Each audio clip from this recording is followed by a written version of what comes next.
Okay, before you take a look at this video and all the beautiful sights as this woman is, I just want you to know that we are currently taking all of our travel videos, including our Italy and Milan videos, from our main channel to this one, the Four Chains Travel. Enjoy.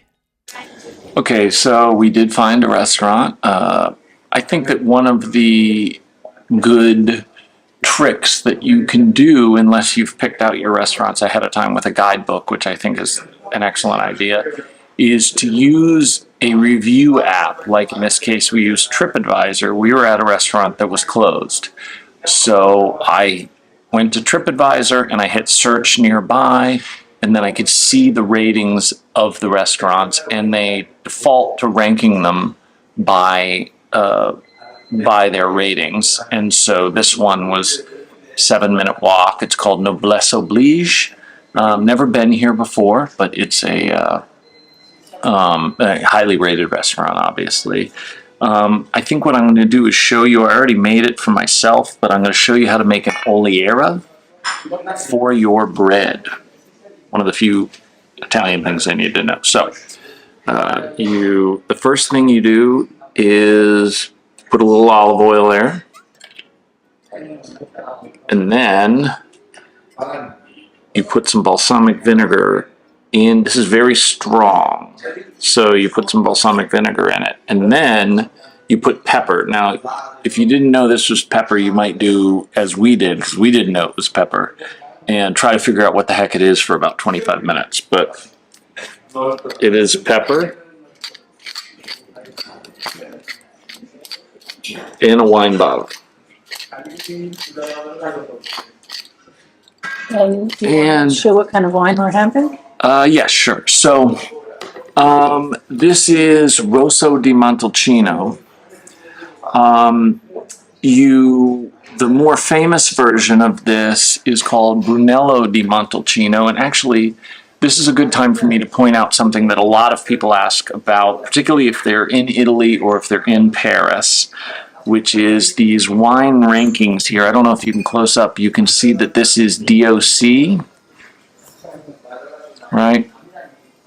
And if you have a bottle of Brunello, actually one of the things that makes Rosso di Montalcino and Brunello di Montalcino unique is all Rossos are DOC, which is the second best rating. And in fact, DOC used to be the highest rating any Italian wine could possibly get. But when that became known, because for Italians, their wine is very important to them. They regulate it the way Scotland regulates their fish and their mussels.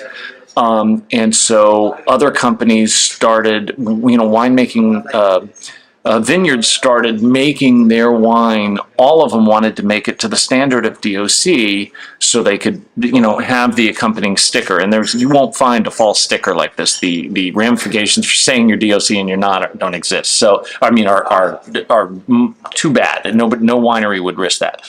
So they made an additional category, DOCG, to differentiate the super premium wines from the premium wines.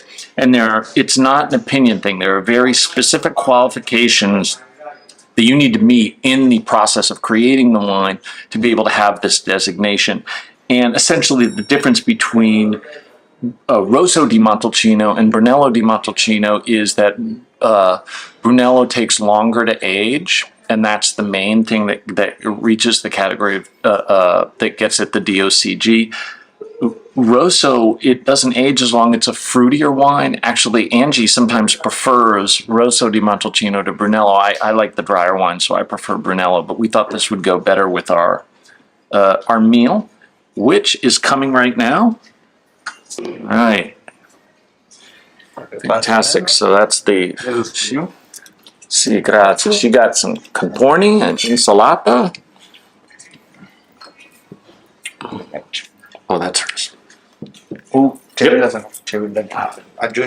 Normally you would assume the man would be getting the steak. That's not the case. In this case, she wanted the filet with porcini mushrooms. And actually she wanted the vitello. but What do you know here? it didn't. They didn't have it, and then I am having the frutti di mare pasta. So we have a little tiramisu for dessert here. I forgot the name of this restaurant, though. Do you remember? Of course I do. Noblesse Oblige. And then what? Wait a minute. And some handsome man bought me a little bullet bourbon.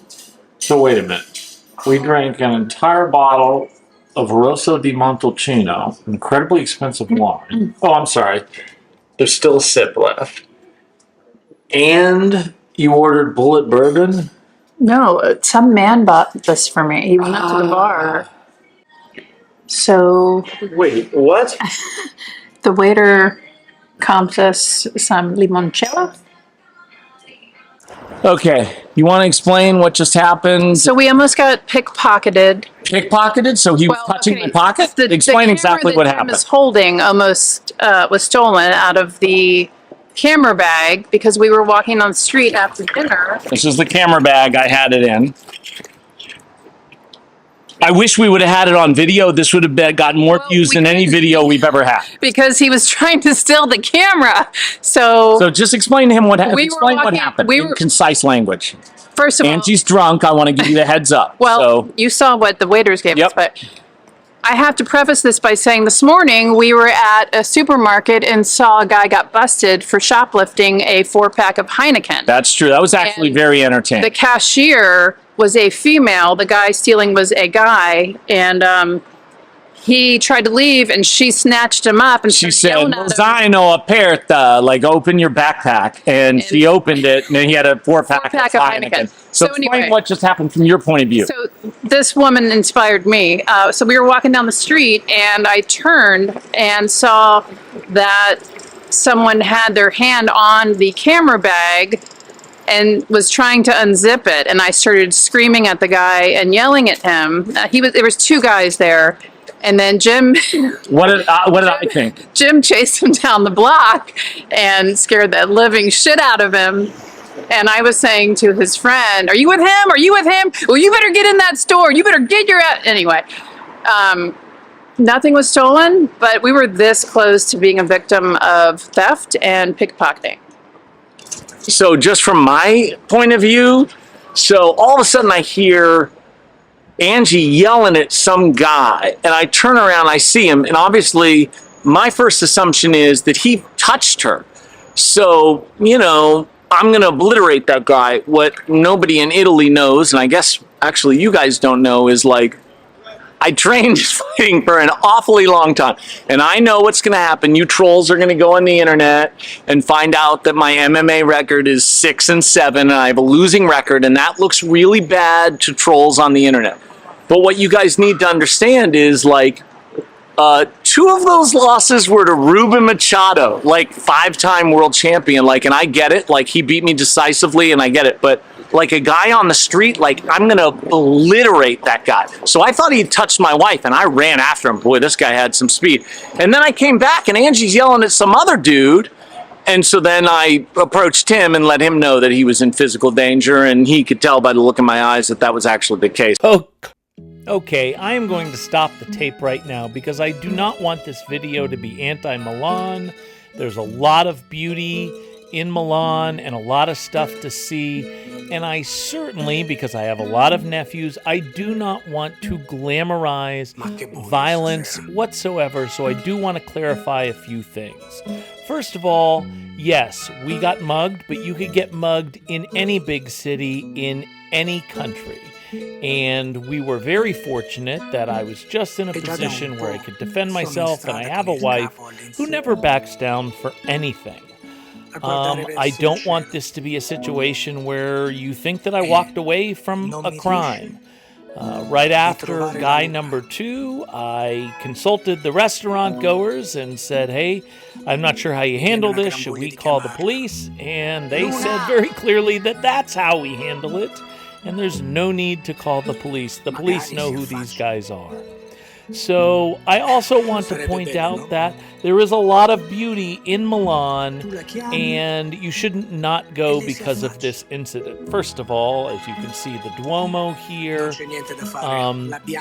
and other museums, I would definitely not say to avoid Milan. There is a lot of great museums. We have a video up that's just a museum tour of Italy. It's one of my favorite ones that I've ever filmed.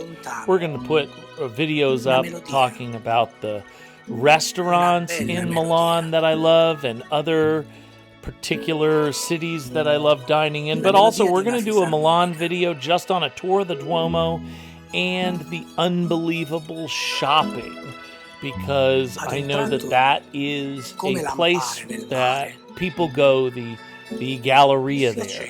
I want to say there is a difference between Milan and other cities. There are a lot of people in Italy, as you can see at the mall here, that will refer to people who live in Milan as Milanese and Italians as otherwise. Just the way people who live in Sicily call themselves Sicilians and not necessarily Italians. If you love shopping, this is what's for you. If you don't love shopping, a great hack is to travel Italy and avoid Milan on Fashion Week, because a lot of Italians go to Fashion Week and there are cheaper hotels. It's sort of like if you've already been to Rome and you don't want to see it again, going to Italy during the Ides of March and avoiding Rome. Or, if you are Catholic, I would certainly recommend going to Rome during the Ides of March if that's something you can afford. But as a general rule, I would say Milan's great, but like any big city, be careful out there and be aware of your surroundings. We will see you next time on The 4 Chains Travel.